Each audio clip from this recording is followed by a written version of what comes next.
Chapter 1. Signal to Noise. The waiting room smelled of wet wool and aggressive lemon cleaner, a sensory assault that made Arthur Vane want to peel his own skin off. He sat on the edge of a plastic chair that was bolted to the floor, his knees pressed together. At 41, Arthur was a collection of sharp angles and wire.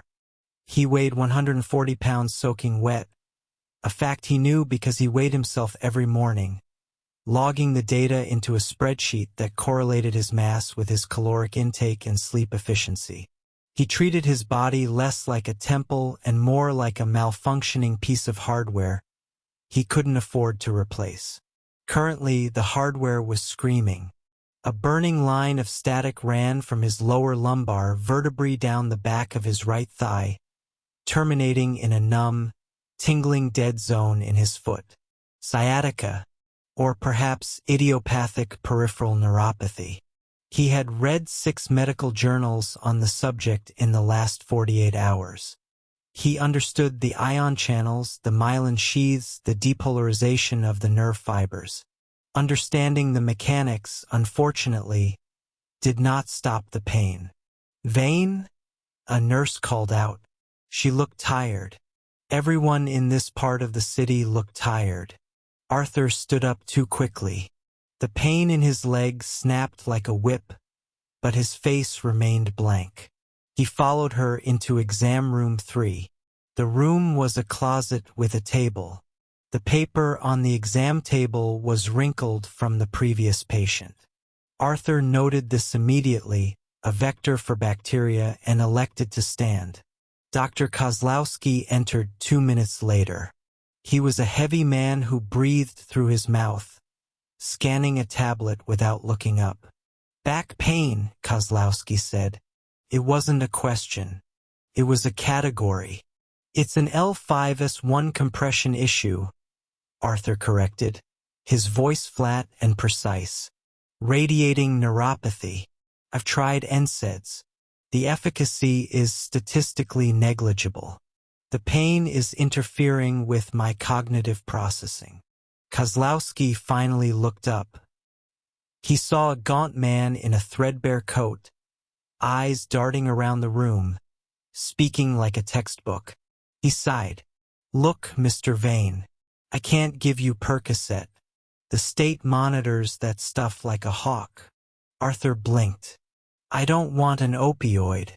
Opioids are blunt instruments. They cause constipation and respiratory depression. I need to fix the signal error in the nerve." The doctor paused, surprised. He dropped his shoulders, the defensive posture vanishing. "Okay, you want to fix the nerve.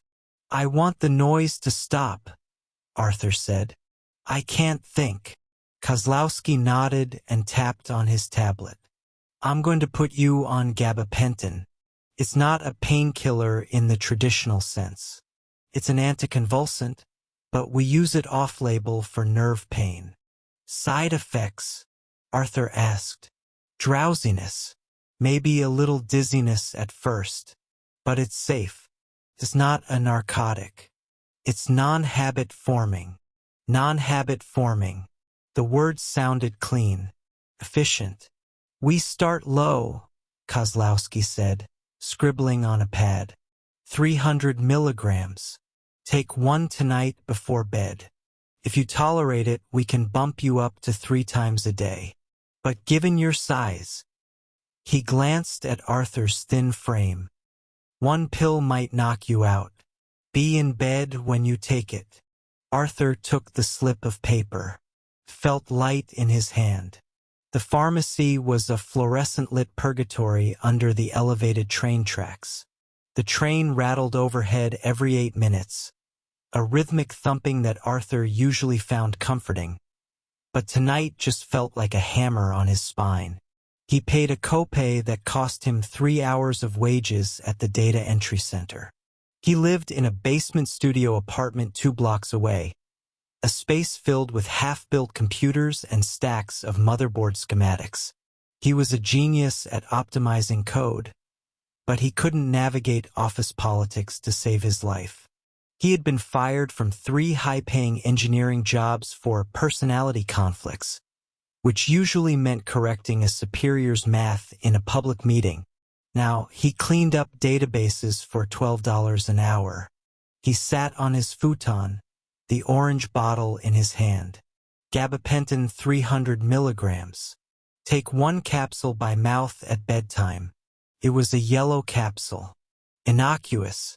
It looked like a vitamin. Arthur checked his watch. 9:15 p.m. He dry swallowed the pill. He didn't expect much. The ibuprofen hadn't worked. The naproxen hadn't worked. The stretching exercises he found on the dark web hadn't worked. He laid down, staring at the water stain on the ceiling that looked vaguely like the coast of Norway. He waited for the dizziness. 45 minutes passed. Nothing. Placebo, he thought bitterly. Another inefficiency. He closed his eyes, preparing for the usual 3-hour battle for sleep. His brain usually ran at a fever pitch at night, replaying conversations from 2004, calculating the structural integrity of the building, worrying about the rent. And then it happened. It wasn't a rush.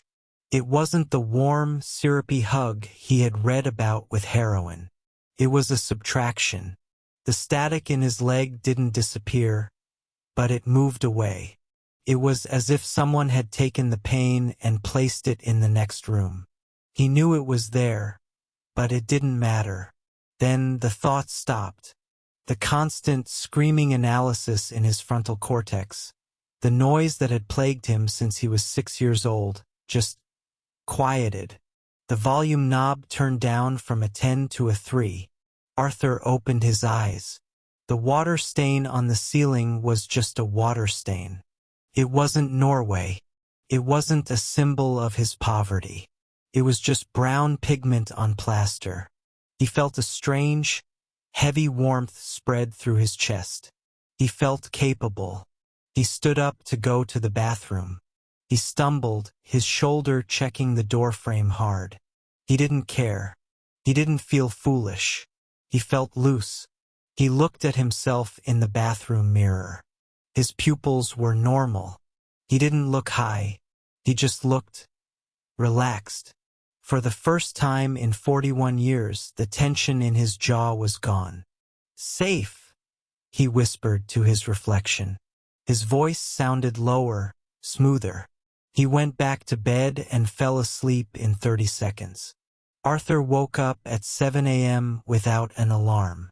Usually, mornings were a violent resurrection. He would wake up stiff, anxious, dreading the sensory overload of the commute.